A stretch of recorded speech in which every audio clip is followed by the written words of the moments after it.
बस को देखते हैं जिसमें बहुत सारी स्टूडेंट बैठकर अपने कॉलेज जा रही थीं। तभी इनमें से मित्सुको नाम की एक लड़की का पेन नीचे गिर जाता है। मित्सुको पेन उठाने के लिए नीचे झुकती है, तभी एक तेज हवा आती है और बस के साथ सभी लड़कियों को बीच में से काट देती है। पर मित्सुको बच गई थी और ये सब देखकर बहुत ही डर जाती है। वो बस से नीचे उतरकर यहाँ से भागती है, पर वो हवा उसके पीछे ही आ रही होती है। मित्सुको भाग रही होती है, तभी उसके सामने से 4 स्टूडेंट जा रहे होते हैं। मित्सुको चिल्ला के कहती है कि झुक जाओ वरना तुम सब मरोगे। उतने में ही वो तेज हवा आ जाती है, पर मित्सुको एक लड़की को बचा लेती है और 3 स्टूडेंट मारे जाते हैं। तभी वहाँ से कुछ स्टूडेंट साइकिल से जा रहे होते हैं। ये दोनों उन्हें बचाने की कोशिश करती हैं, पर तेज हवा आकर उन्हें बीच में से काट देती है और देखते ही देखते इस लड़की को भी काट देती है। अब मित्सुको अकेली ही बची थी और बहुत ही ज्यादा डर के यहाँ से भागने लगती है, पर तेज हवा अभी भी उसका पीछा कर रही होती है। वो भागते हुए जंगलों के बीच एक नदी के किनारे आ पहुँचती है, जहाँ बहुत सी लड़कियों की लाशें पड़ी होती हैं, जो बीच में से कटी हुई होती हैं। मित्सुको पानी में अपना मुंह धोती है और एक लाश के कपड़े निकाल कर पहन लेती है, क्योंकि उसकी यूनिफॉर्म खून से लथपथ हो चुकी थी।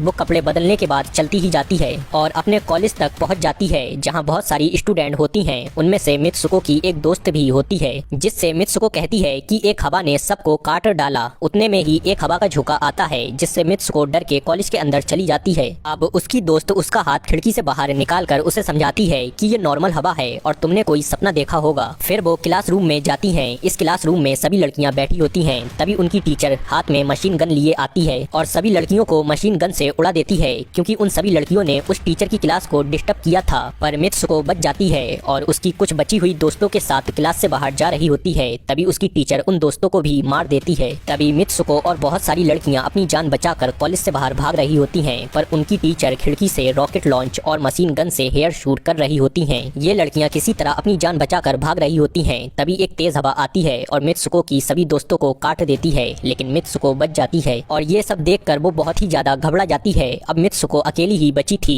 और बहुत ही ज्यादा डर के भागने लगती है, पर तेज हवा अभी भी उसका पीछा कर रही होती है। वो भागते हुए एक भीड़ वाली जगह पर आ जाती है और पुलिस स्टेशन में घुस जाती है। मित्सुको लेडी कांस्टेबल को सब बताती है, पर वो लेडी कांस्टेबल मित्सुको से कहती है कि तुमने कॉलेज यूनिफॉर्म क्यों पहनी है, आज तुम्हारी शादी है, और उसे शीशा दिखाती है। जैसे ही मित्सुको शीशे में देखती है तो उसका चेहरा ही बदल गया होता है। लेडी कांस्टेबल उसे गाड़ी में बिठाकर शादी के लिए चर्च में ले जाती है। तभी बहुत सारी लड़कियां उसे शादी के लिए बधाइयां देती हैं। चर्च में पहुंचते ही मित्सुको देखती है कि उसकी दोस्त भी वहां है। मित्सुको उससे पूछती है कि ये क्या हो रहा है, पर ये कुछ नहीं बताती और इसे तैयार करने में लग जाती है। तभी बहुत सी लड़कियां वहां आ जाती हैं और उसका मजाक बनाती हैं, जिस वजह से मित्सुको की दोस्त एक एक करके उन सभी को मार देती है। फिर ये शादी के लिए चर्च में जाती है। चर्च में पहुंचते ही सामने एक बहुत बड़ा बॉक्स रखा होता है और बहुत सी लड़कियां बधाई देने के साथ अपने कपड़े भी उतारने लगती हैं। मित्सुको के सामने इस बॉक्स को खोला जाता है, पर इस बॉक्स के अंदर से आदमी की जगह एक भयानक पिग निकलता है। ये देखकर मित्सुको घबरा जाती है और टूटी हुई बोतल से उसे मार देती है। अब ये दोनों यहाँ से भागती हैं,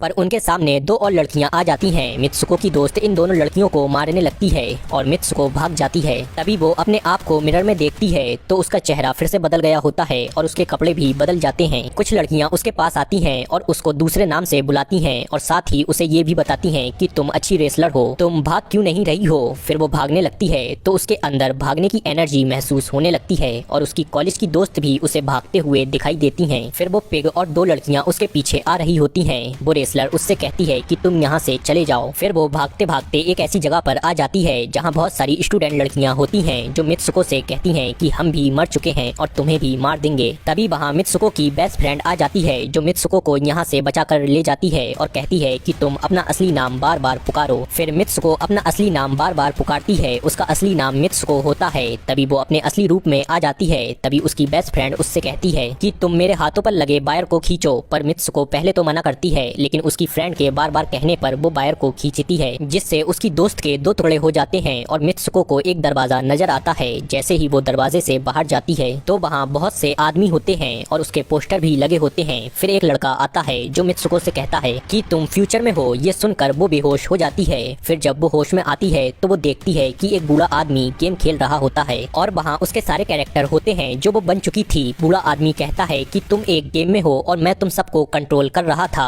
तुम तुम तो कब की मर चुकी हो, तुम्हारा डीएनए लेकर मैंने फिर से तुम्हें बनाया है। मित्सुको सोचती है कि अगर ये गेम है तो बाहर जाने का भी रास्ता जरूर होगा। फिर वहाँ एक लड़का आता है और मित्सुको को अपने साथ सोने को कहता है। बूढ़ा आदमी कहता है कि जाओ और अपने आप को किस्मत के भरोसे छोड़ दो। तभी मित्सुको को उसकी फ्रेंड की बात याद आती है जो उसने कहा था कि किस्मत को बदला जा सकता है अगर तुम कुछ ऐसा करो जिसकी किसी ने उम्मीद न की हो। फिर वो लड़के का गला दबा देती है और बूढ़े आदमी की छड़ी छीनकर खुद को मार देती है। बूढ़े आदमी को बिल्कुल भी ये उम्मीद नहीं थी कि मित्सुको कुछ ऐसा कर सकती है। वो गेम में तो मर गई थी लेकिन रियल लाइफ में वो अभी भी जिंदा थी। फिर उसके सारे कैरेक्टर अपने आप को मार देते हैं। मित्सुको एक वीरान जगह पर जागती है जहाँ वो रियल लाइफ में जिंदा होती